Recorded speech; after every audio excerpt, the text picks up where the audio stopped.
தத்தெடுத்திருக்காரு. 41 குடும்பங்களை வந்து தத்தெடுத்திருக்காரு. 41 குடும்பங்களுக்கு இனிமே என்ன வேணும்னாலும் கேளுங்க. உங்களுக்கு மருத்துவ வசதி வேணும்னா கேளுங்க. உங்களுக்கு கல்யாணம்னா கேளுங்க. உங்களுக்கு எதுனாலும் நான் வந்து முன்னாடி நின்று பண்றேன்.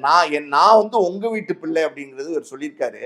அதாவது நான் ஒரு விஷயம் கேட்கிறேன் சார். தத்தெடுத்திருக்கேன் 41 குடும்பத்தைன்னு சொல்றதுக்கு இவருக்கு அந்த அருகதையே கிடையாது சார். அந்த தகுதியே கிடையாது. நான் ஏன் அப்படி சொல்றேன் அப்படின்னா, நம்ம ஏற்கனவே பேசணும். அதாவது வந்து சொந்த தாய் மாமனுக்கு ஒன்றும் செய்யல, தயாரிப்பாளர்களுக்கு ஒன்றும், அவர் வச்ச ஆரம்ப காலத்தில் எடுத்த தயாரிப்பாளர்களுக்கு ஒன்றும் செய்யல, இயக்குநர்களுக்கு ஒன்றும் செய்யல, அவர் கூட இருக்கிற அப்பா அம்மா சுற்றம் சூழல் யாருக்குமே ஒன்றும் செய்யல அப்படின்னு நம்ம பேசியிருந்தோம். இங்க இன்னொரு முக்கியமான விஷயம் இருக்கு. அது என்ன அப்படின்னா, அவருடைய மகன் இருக்கார் இல்லையா, ஜெய்சன் சஞ்சய்.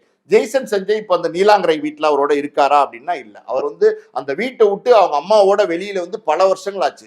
நம்ம ஏற்கனவே பேசியிருக்கோம். விஜய் அவர் மனைவி மக்களை விட்டு பிரிஞ்சு இருக்கிறார் அப்படிங்கறத நம்ம பேசியிருக்கோம். இப்ப ஜெய்சன் சஞ்சயை பொறுத்த வரைக்கும் சென்னையிலே தான் பாத்தீங்கன்னா அண்ணா நகர் பக்கம் ஒரு பிளாட்ல வந்து தங்கிட்டு சினிமா வாய்ப்பு தேடி அலைஞ்சிட்டு இருக்காரு. இது இந்த கொடுமை எங்கேயாவது நடக்குமா சார்? விஜயோட பையன். அதாவது அவரே தயாரிக்கலாமே.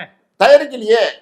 ஒரு மகனுக்கு தகப்பன் ஆற்றக்கூடிய அந்த கடமை என்ன அப்படின்னா, அந்த மகனை வந்து படிக்க வைக்கிறது, அவருக்கு ஒரு நல்ல ஒரு வேலை வாங்கி கொடுக்கறது, திருமணம் செஞ்சு கொடுக்கறது, நல்லபடியா அவரோட வாழ்க்கையை அமைச்சு கொடுக்கறது.